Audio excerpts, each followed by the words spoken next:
Hello. Hi. Okay. Hello, magandang hapon sa lahat. Ako nga pala si Bobby Vlog. Bobby Vlog ng Mindanao, Bukidnon. So, nag-umpisa lang ako sa yung nangarap at nag-idol. Na naging idolo ko si Idol King Lux. Nung pumunta siya sa amin, nagbigay ng tulong, doon siya nag-birthday. Nung nakita ko siya na tumutulong, makapagbigay, yun, naisipan ko na ganito kaya ako. Kaya doon nag-umpisa ako, gumawa ako ng account.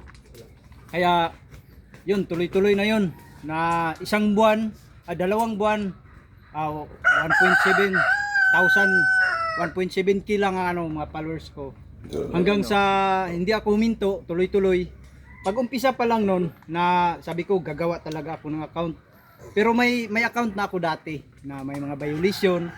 Kasi naisip ko ba sa sarili ko na makatulong ka pala pag may income ka, gagawa ka ng vlog, mas malaki pala. Kasi sa amin, sa community namin, matulungin talaga ako pero walang-wala din eh.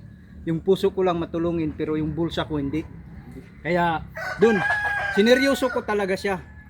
Pagkagawa ko ng account, kinabukasan, kumuha ako agad ng TIN number, TIN, dun sa sa province namin. Malayo yun, bibiyahe ka pa ng 4 na oras.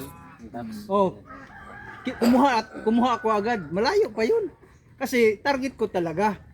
Parang hindi chill-chill lang ba. Sineryoso ko talaga siya. Pero dumating din sa punto na nanghihina ka. Tapos pahinga. Pero pagkagising naman, itutulog mo lang yan. Pagkagising mo, laban ulit. Tapos iba na naman, tuloy-tuloy. Hanggang sa naka-viral ako. Doon nag-umpisa na para bang, maganda pala to, ba-viral. Tapos sinabihan ko rin si Idol King Lux na ano ba to sir, kailan kaya ako mag-monetize nito. 2 buwan pa lang yung account ko kasi bumalik sila doon 2 buwan. Kasi nung nag-birthday siya, bumalik siya nung nagtayo na ng paaralan doon sa amin. Doon yun sir. Oh, doon, taga doon ako. Galing Oo, taga doon ako. Kaya nga kami nagkakilala ni sir. Sinadya talaga ng Panginoon yun na makapunta siya doon para makapunta din ako isa siyang dito. tribong manubo. Isa akong tribong manubo ng Bukidnon. Na magandang istorya. oo nga, mga isang taon na yung account ko sa ngayon, 270k followers na. Wow. Tuloy-tuloy lang kasi. Tuloy-tuloy lang. Ikaw pa lang naghila ng kahoy nung umakyat yung Ako yun. yun. Ako yun. kompleto ako. Pero nung nakapunta naman ako sa Samar, dito naman para bang ginaganahan ako ulit kasi doon sa amin yung mga vlog doon, mga grupo-grupo, pahina ng pahina, wala na eh. Pag nakapunta ako dito sa inyo, proud ako sa inyo kasi baka pagbalik ko doon, may Bukidnon, tatayo na rin ako ng Bukidnon vloggers community. Parang gumanda yung pakiramdam ko, parang masaya ako na lang. Ang ganda dito sa kanila, nung pumunta pa kayo doon sa kina Idol King Lux, ang ganda sa kanila, yung mga content creator, may ganyan, ang saya, sabi ko ba. Kung magagawa ko kaya to, sabi ko. Pero baka sinadya to ni Lord na makapunta ako para makapag-observe sa inyo dito, para experience na rin. Baka gagawa ako dun na yung tribo na naman ba, iba na naman, Manubo Vloggers Community. Yan lang, salamat. Ma-advise ko lang sa inyo, tuloy-tuloy lang yan kasi pag may ginagawa tayo, may mga blessings na papasok din yung blessing. Thank you. At na rin yung sa akin din dati, parang nanghihina din ako pero tuloy pa rin ako ng tuloy, tapos hihina na naman, tuloy na naman, ganun ba? Kaya ayun, nandito ako ngayon sa harapan niyo. Pala sir, ano mo talaga si Sir King Lux, kaya siya nagpapalakas sa'yo. Yan. Kahit kami talaga, Inspirasyon ko siya.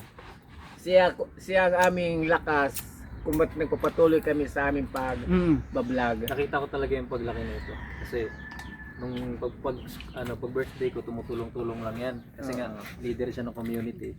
Siya parang medyo nakakasama-sama ko. Kailangan to, ganito ganyan. Yung gumawa siya ng sarili niyang vlog. Ayun na, kahit ano lang video ginagawa niya. Basta nag-discover niya yung talagang content. Kasi na, dumami na yung views niya, tapos followers na. Tapos ang ginawa niya, nung sumweldo siya, binahagi niya rin yung sweldo niya sa community. Yes. Hindi naman natin sinasabi na ganun din gawin sa inyo, pero yung strategy niya naman is parang gano'n. Maganda yun. So, nung nalaman niya na may grupo tayo ng mga vloggers dito, sabi ko marami yun. may grupo ako Manwaray ng creators, madami ng mga vlogger, ganyan. Na-excite na siya pumunta ng Samar.